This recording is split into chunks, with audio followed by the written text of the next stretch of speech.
This is the Scorecard, where you score the latest sports news and in-depth views. I'm Anton Roxas. On the Scorecard tonight, achievements and fines dominate our NBA stories today. Manny Pacquiao checks off a major bucket list item. And one of the few genuine and forthright basketball players in the country, Beau Belga, joins us in studio later.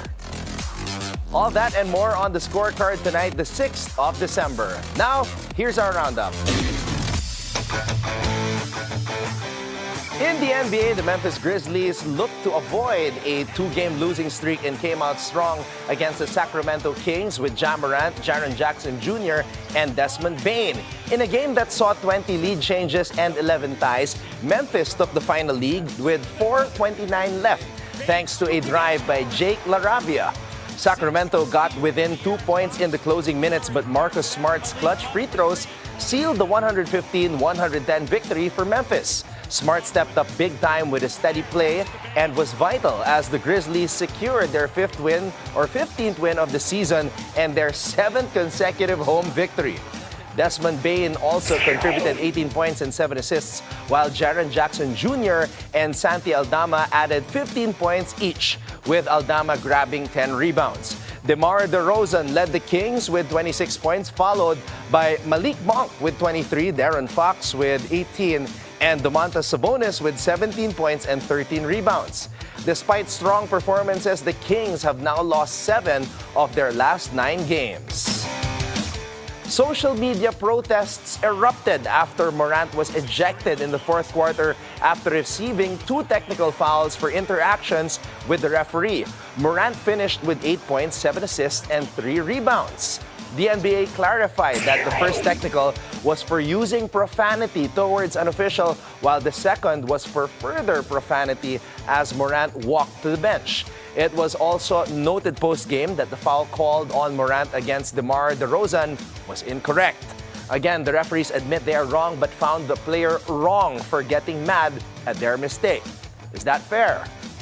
Anyway, Morant is expected to return for the Grizzlies' next game against the Boston Celtics, since getting ejected on 2 tees does not mean an automatic suspension in the NBA. As of now, Ja Morant has accumulated 8 technical fouls this season. That's half the 16 technical fouls that would result in a 1-game suspension. No Curry, no Green, no worry. Third-year Warrior Jonathan Kuminga accepted the challenge and led Golden State to a 99-93 victory over the Houston Rockets to snap a 5-game losing streak. The Congolese Kuminga scored a career-high 33 points, including 14 fourth-quarter points, 2 critical layups, of which were in the final moments. Andrew Wiggins contributed 23 points, while Brandon Podziemski grabbed 12 rebounds. Alperen Sengun led Houston with 16 points and 8 rebounds, while Dylan Brooks finished with 15 points after a slow start. Wait, if you think that losing to an undermanned Dubs means Houston has a problem, there's more. The NBA fined Houston Rockets head coach Ime Udoka and player Alperen Sengun for actions that led to their ejections in the shocking 120-111 loss to the Sacramento Kings 2 days ago.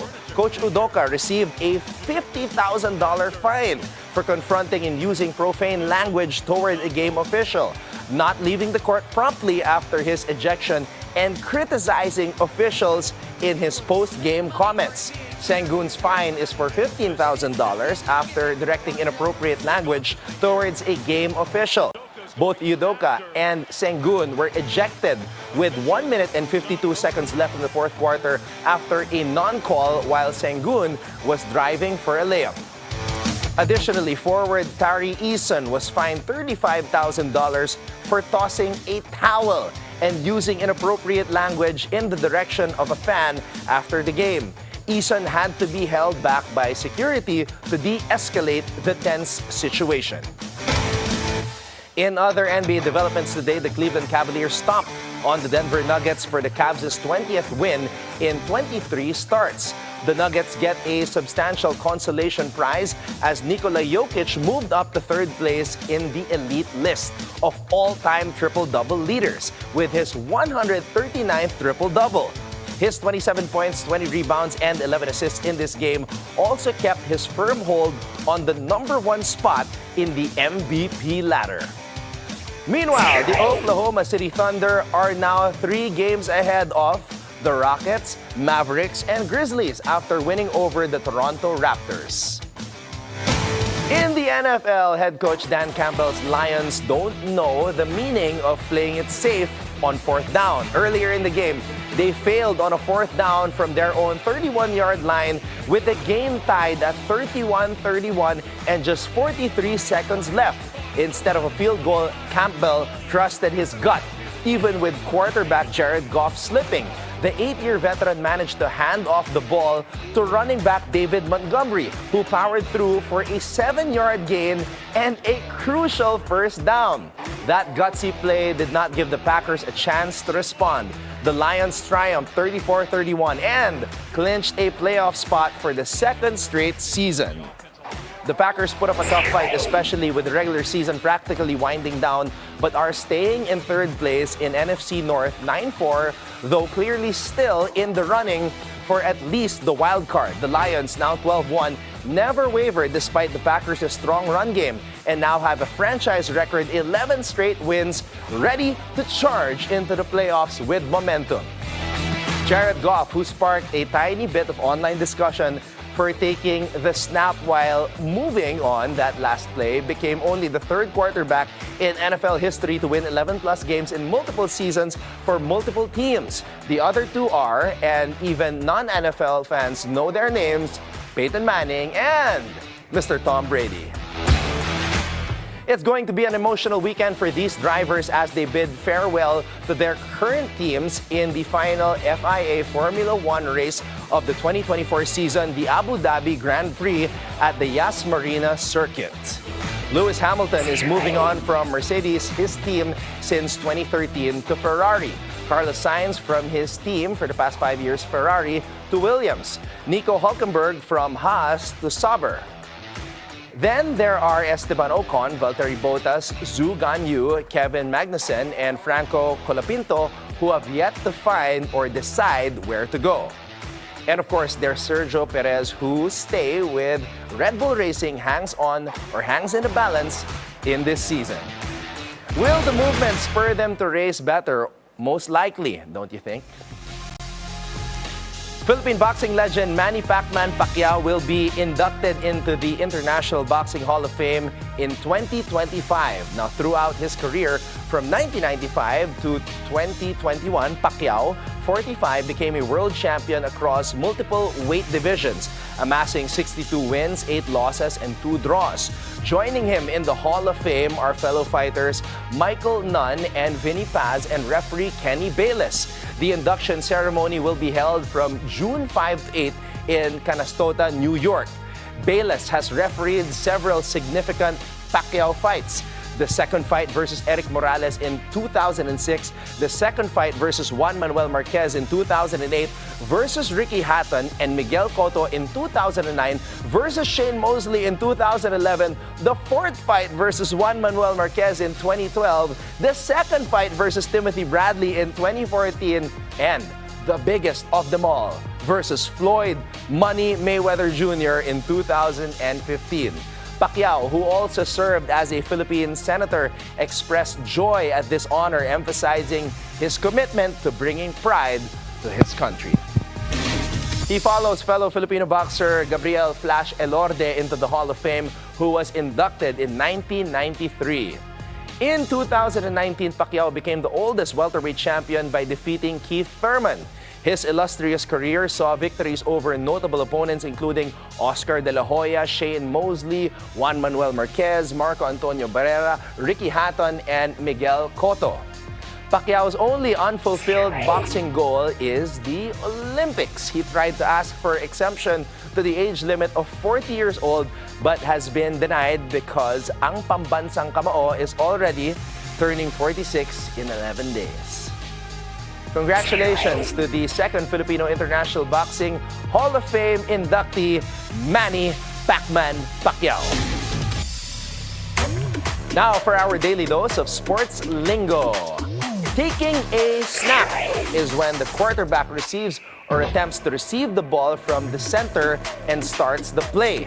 What we hear the quarterbacks recite when the team is in formation, set, hot, or maybe a team code like Peyton Manning's Omaha are called the snap count, which tells the team the timing of the snap. Sometimes when the noise makes it hard to hear, especially with the helmets, the center snaps the ball based on a visual or physical cue from the quarterback like a hand signal or a leg lift. It's time for our off-court buzzer. Kyrie Irving is facing a lawsuit from Elite Mind Solutions, which alleges that he failed to pay $390,000 for services rendered during a family retreat, then has avoided direct communication with the health and wellness company. Now, this was initially planned for 50 to 60 attendees. The retreat's guest list swelled to around 150, significantly raising costs. The company reportedly provided various services like meditation sessions, intuitive life readings, and even crisis management and grief counseling after the death of a participant whose relation to Irving was not disclosed in the case filing. Elite Mind Solutions specializes in sports psychology consulting led by Natasha McCartney, a high-profile therapist who has worked with Irving since 2020 and charges at least $350 per session. Now, looking at this from a money point of view, what is $390,000 to an NBA player? Well, it means more than 23 million pesos to us. But Irving has a live 3-year, $120 million contract with the Dallas Mavericks. He has been a pro since 2011 when he was named Rookie of the Year and has earned over $350 million by now.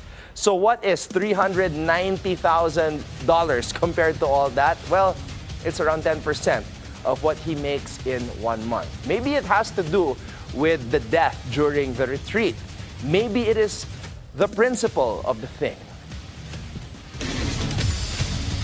That's McLaren's Lando Norris, who was in contention for his first F1 World Championship until the Las Vegas Grand Prix last month. His hopes were dashed when Max Verstappen won his 4th straight title. Despite this, Norris is now supporting Verstappen amid criticism from George Russell over an incident at the Qatar Grand Prix. Russell accused Verstappen of bullying on the track, leading to Verstappen's pole position being stripped. Verstappen still won the race and later disclosed that Russell lied to the stewards. Yeah, I mean, I've already said once what Max has said to me. I don't want to repeat over and over again. For me, we fight hard on the track. We fight hard in the stewards. And it's never personal. And what happened at the weekend, from my side to Max, was not personal. The same way as in the race, Max telling his team to check for Lando with the yellow flag is not personal from Max to Lando. It's part of racing, but the words he said is totally unnecessary. He's crossed the line and I'm not going to accept it. So, somebody has to stand up to someone who thinks he's above the law. Verstappen, known for not sugarcoating anything, denied Russell's allegations and said that the Mercedes driver is exaggerating about the violence of his anger towards the overconfident Briton. There were no threats, he insisted. Norris doubts the bullying accusation, much less the threat of violence. But the feud between Verstappen and Russell has indeed intensified. The two drivers were kept apart during the traditional end-of-season drivers' dinner, with Norris numerously noting on Instagram that they were seated as far away from each other as possible. The animosity is showing no signs of cooling down, and the sidebars are making the Abu Dhabi Grand Prix even more interesting. And that's our roundup for tonight, the 6th of December. When we return, Beau Belga goes beyond the hard court and shares with his candid takes on life and his college league, the NCAA. So watch out for that when we return right here on The Scorecard.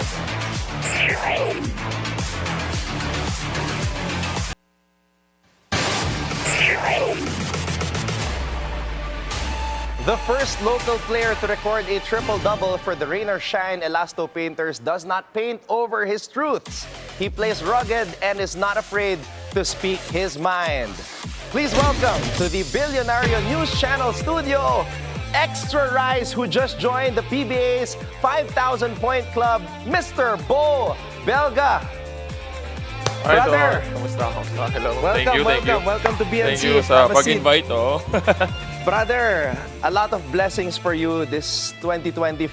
Congratulations, 5,000 points in the PBA. Nung na-draft ka nung taong 2008, na-imagine mo ba na one day aabot ka sa ganong klaseng milestone? Actually, I'm not really eyeing for that. Ako, nung na-draft ako, I was like, it's a profession, it's a job for me. Okay. Para sa pamilya na binubuhay. So, everything is a blessing. Naging member tayo ng 5,000 point club. Nag-ano tayo ng triple-double sa team as a first ever. And sa mga individual awards, wala tayo nun. Alam natin yung, kumbaga, alam ko yung kapasidad ko na hindi ko kaya yun. So, yun lang. Kung ano man yung meron ako, talagang blessing ni Lord para sa akin. Beau, rene-review ko yung career mo. 15 years in the PBA. Now your 16th PBA season. Tama ba? 16th PBA season. But you're coming off career highs pagdating sa minuto. You're averaging 26 minutes per game. Career high sa points. Career high sa assist. What keeps you going after 15 full years in the PBA and at the age of 38 na ang haba na ng mileage mo? Hindi siguro, managing nung katawan. Kumbaga, inalagaan ko yung sarili ko. Hindi na madaling mag-recover at my age. After game, talagang you need 2 araw para maka-full recover ka, makabalik ka dun sa dati. Tapos nagkaroon pa ako ng mga may mga teammates ako na injury. Kaya tumaas yung minuto ko. And yung mga na-injury na yun is in my position. Wala nang mahugot si Coach Yeng. Kaya napilitan na paglaruin ako na mas mahaba pa. Nakikita natin yung mga highlights mo. Kayang-kaya pa. Very effective. And last September 11, Beau, you signed another contract with Rain or Shine. Pakilang kontrata mo na yan sa Rain or Shine franchise? Ano na yan? 14. Wow. 14 years with the franchise. I started with Pure Foods. Palipat-lipat. Punta ng Burger King, nagpalit ng Air 21. Tapos, after my first contract expired, I transferred to Meralco. And then, after isang conference, nag-reunite ulit kami ni Coach Yeng dito sa Rain or Shine. Tuloy-tuloy na. Iniwan kami ni Coach Yeng, binalikan kami dito. Kaya magkasama ulit kami ngayon. Beau, balik tayo sa simula. 2004, it's your 20th year anniversary of winning your championship in PCU. Yes. Tama, no? Yes.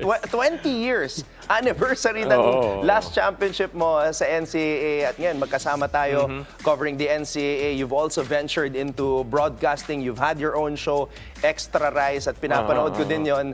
Naalala ko, Beau, yung isa sa mga paborito mong tanong sa mga guests mo sa Extra Rice, sino ang nag-welcome sa'yo sa PBA? Ngayon, ibabalik ko yung tanong sa'yo. Sino ba ang nag-welcome sa'yo sa PBA? Actually, it was Dennis Espino before. Dennis Espino. Siyempre, all of the rookies naman are really trying to impress, to give more minutes, magkano ka. Ganon din naman tayo before.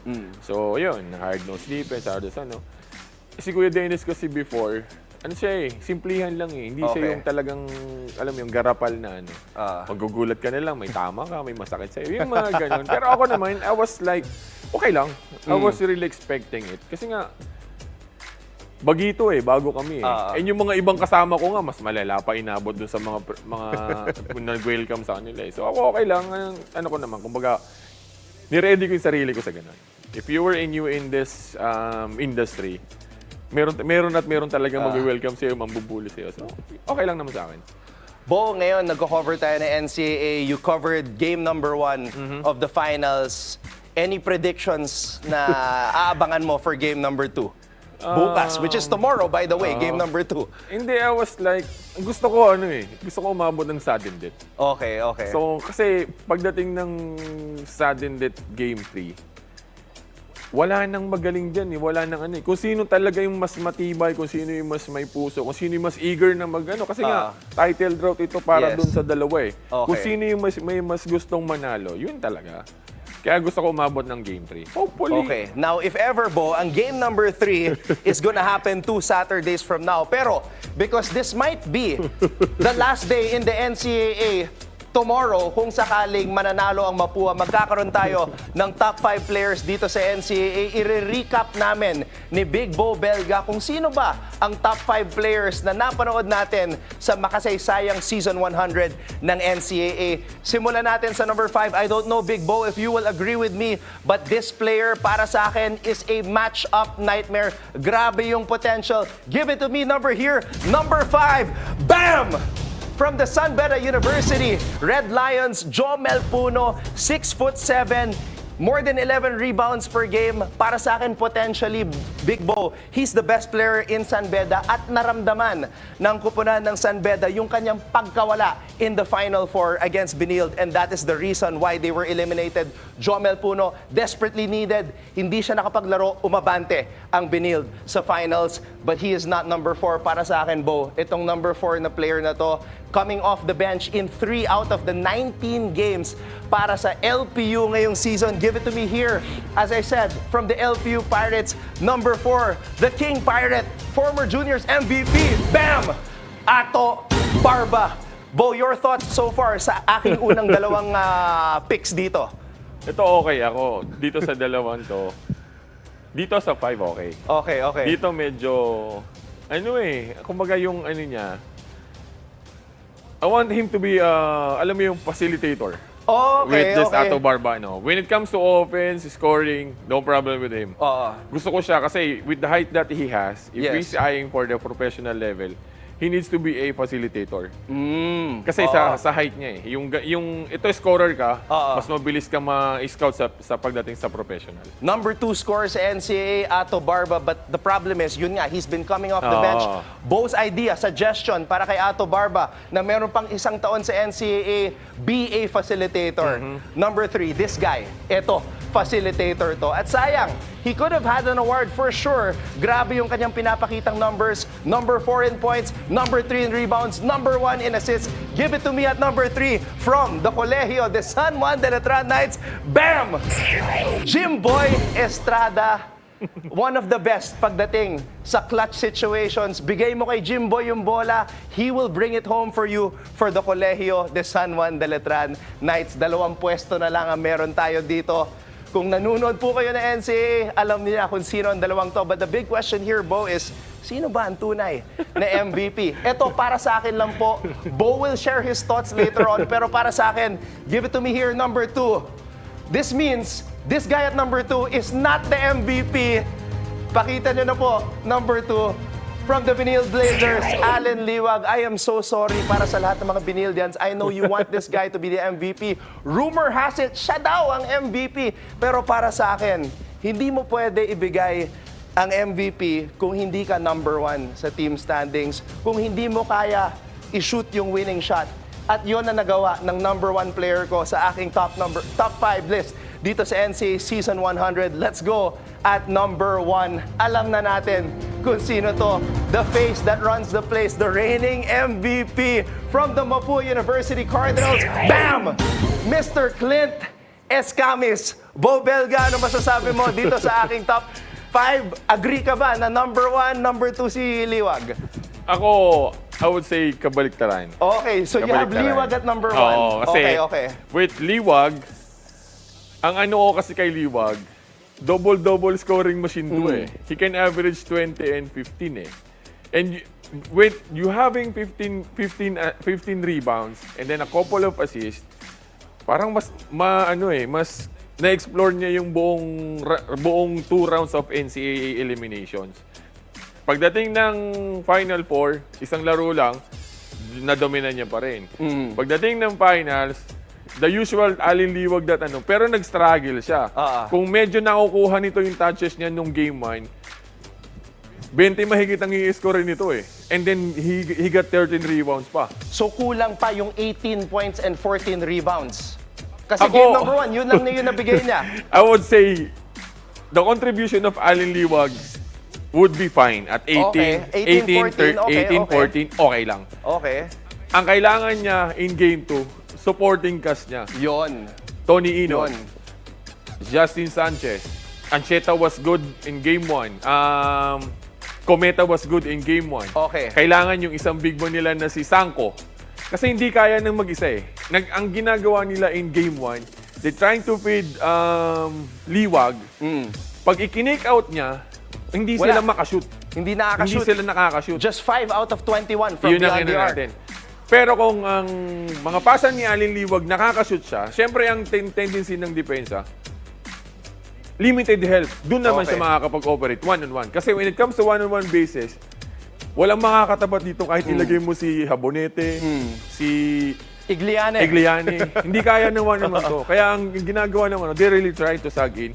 Bahala kayo dyan, talunin nyo kami sa labas. Okay, so nabigay ni Beau yung keys to victory para sa Binil. Beau, bago tayo magtapos, keys to victory naman para sa Mapua. What do they have to do in game number 2 para matapos na ang serye? Hindi ako ito, pinaka-crucial to. Pag ito, dumikdik sa first pa lang, naging, alam mo yung aggressive siya on offense, posibleng tapos na sa game 2. Yun ang ginawa niya game 1 eh. First quarter pa lang, ilan yun? 17? 17. Lahat ng pinukol nito, puro perimeter. Meron pa siyang, alam mo yung, kung ikaw nanonood ka, meron tong tira na pilit, pero okay lang. Parang kumbaga, walang pakialam yung coaching staff nila. Parang binigyan sa ng green light. Sige, gawin mo gusto mo. Gawin mo lahat ng pwede mong gawin. So there you go. Expert analysis from Mr. Beau Belga. Thank you. Maraming salamat. Please do watch game number 2 of the NCAA Finals tomorrow, 2:30 p.m. po, live from the Smart Araneta Coliseum. Once again, maraming salamat kay Mr. Beau Belga and congratulations, brother, sa lahat ng mga blessings. When the scorecard returns, we have a 2-weekend NBA delights to serve up. So be sure to keep your eyes on the prize.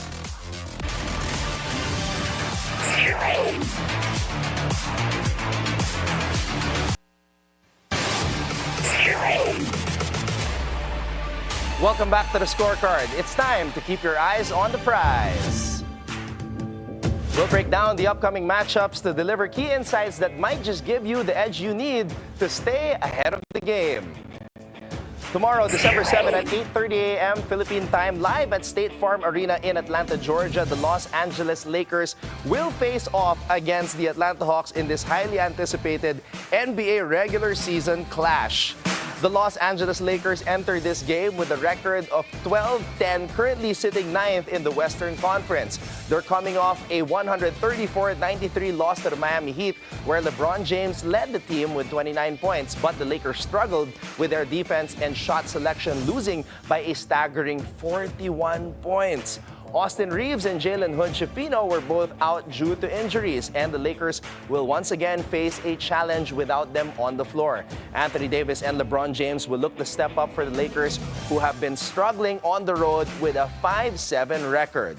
Now, on the other hand, the Atlanta Hawks come into this game with a record of 12-11, currently 6th in the Eastern Conference. They're riding a 5-game winning streak after a 119-104 victory over the Milwaukee Bucks, where Jalen Johnson led the charge with 23 points and 13 rebounds. DeAndre Hunter also contributed 20 points, and the Hawks dominated in fast break points and points in the paint.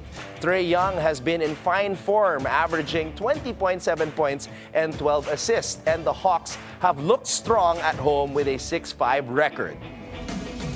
The Atlanta Hawks come in as the slight favorites with a minus 3.5 point spread, with the Hawks riding a 5-game winning streak and showing strong team chemistry on both ends of the floor, while the Lakers will be looking to bounce back after a tough defeat and face the challenge of playing without several key players. The over-under for this game is set at 227.5, reflecting the offensive talent on both teams, with the Lakers hoping to improve their shooting and defensive efforts.